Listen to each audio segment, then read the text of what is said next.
erzähle ein bisschen was. Allgemein, in der Wissenschaft ist es ja so, dass eins von der schönsten Sachen zur Wissenschaft ist, dass du einfach Fragen stellen kannst, ganz allgemeine Fragen, warum Sachen so sind, wie sie sind.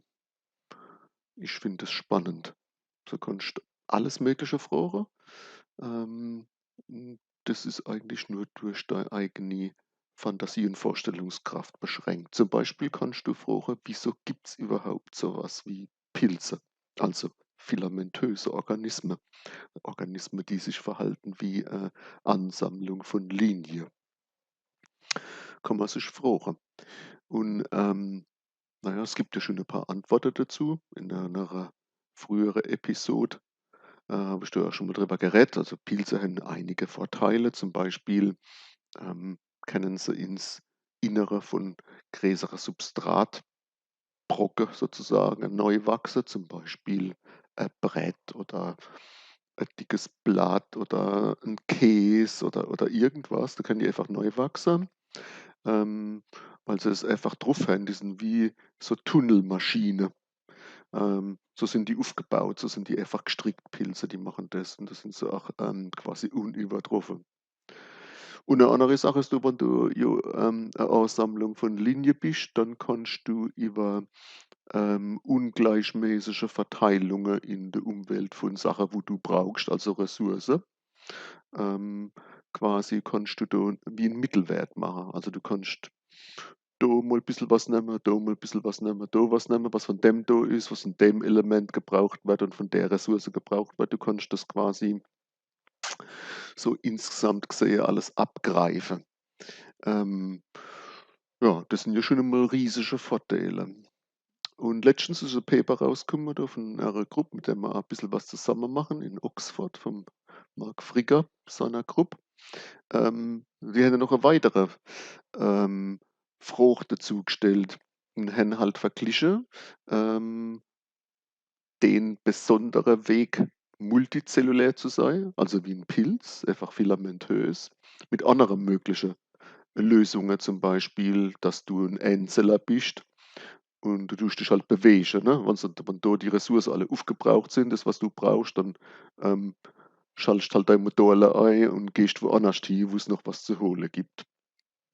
Und andere Sachen, wie zum Beispiel, du bist halt so ein Grüppchen von Zellen und wenn jetzt lokal die Ressourcen aufgebraucht sind, dann löst du dich auf und die Zellbestandteile sind dann benachbarte Zelle dann zur Verfügung gestellt. Wären so die Alternative, wo die sich überlegt haben. Und die machen ja auch durchaus Sinn. Und jetzt könnte man sich fragen, unter welchen Bedingungen kann dann sowas eigentlich richtig Erstaunliches wie ein Pilz, der also aus einer Anzahl von Linien besteht, entstanden sein. Und die haben in ihrem Modell, also einer vorgestellte Wirklichkeit, ein mathematisches Modell, Simulationsmodell, haben die sich vorgestellt, dass die Ressourcen sind überall gleichmäßig verteilt. Und haben natürlich an viele Faktoren rumgedreht und mal da an der Schraube und mal da an der Schraube rumgedreht und dabei rausgefunden, Folgendes. Wenn du ein sogenannter Osmotroph bist, also ein Organismus, der absorptive Ernährung hat, heißt das. Das heißt, du kannst nicht essen, du kannst also nichts aufnehmen in dich, ein Brocken, und dann nur noch schlucken und dann geht durch das Verdauungssystem und kommt so hin und wieder raus. Das kannst du nicht. Das können Bakterien nicht und das können quasi Pilze auch nicht.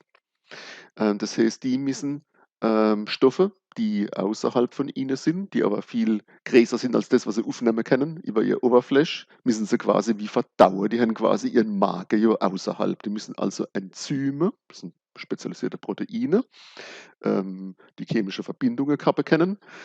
Die müssen sie entlassen in die Umwelt, die müssen dort ihr Arbeit machen und dann müssen sie lösliche Produkte erzeugen, die dann zurückdiffundieren können zu der Zelle halt, wo du es dann aufnehmen kannst, wenn du ein Pilz bist.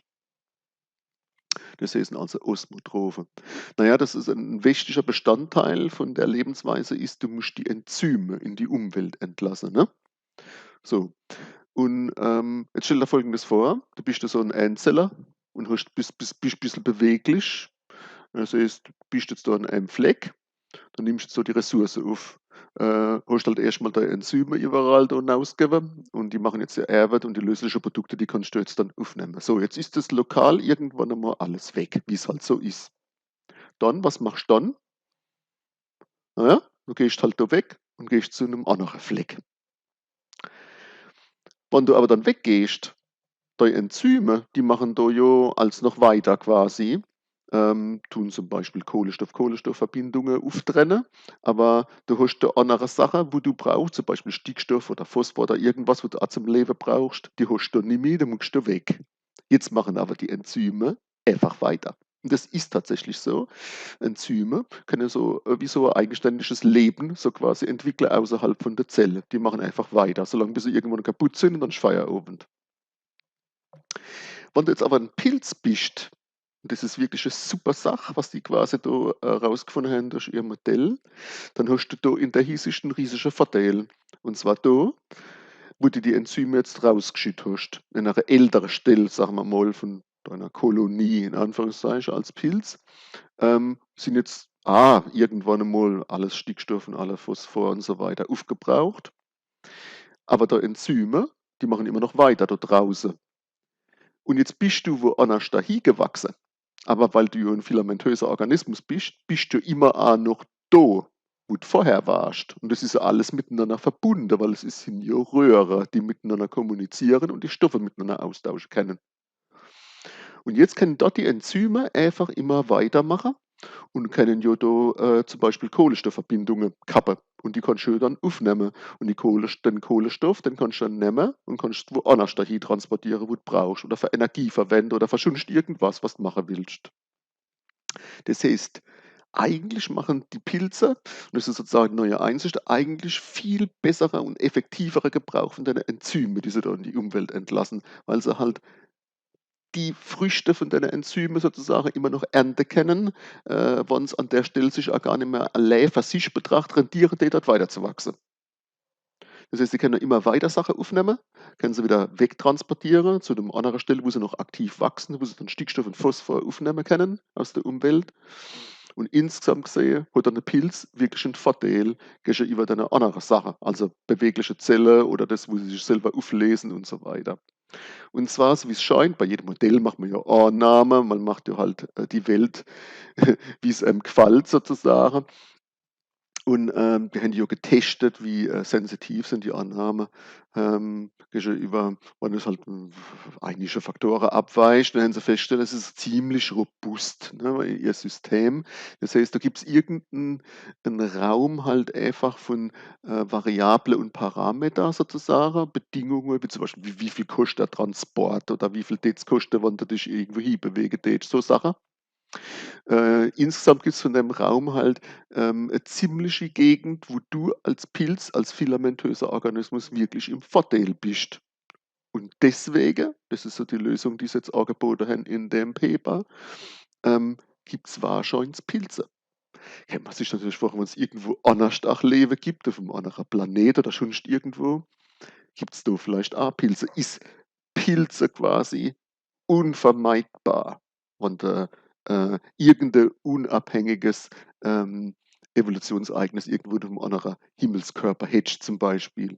Das ist irgendwie schon 'ne faszinierende Frage, und na, mir hat das gefallen, wie die das gemacht haben in dem Paper. Deswegen wollte ich das wohl erzählen.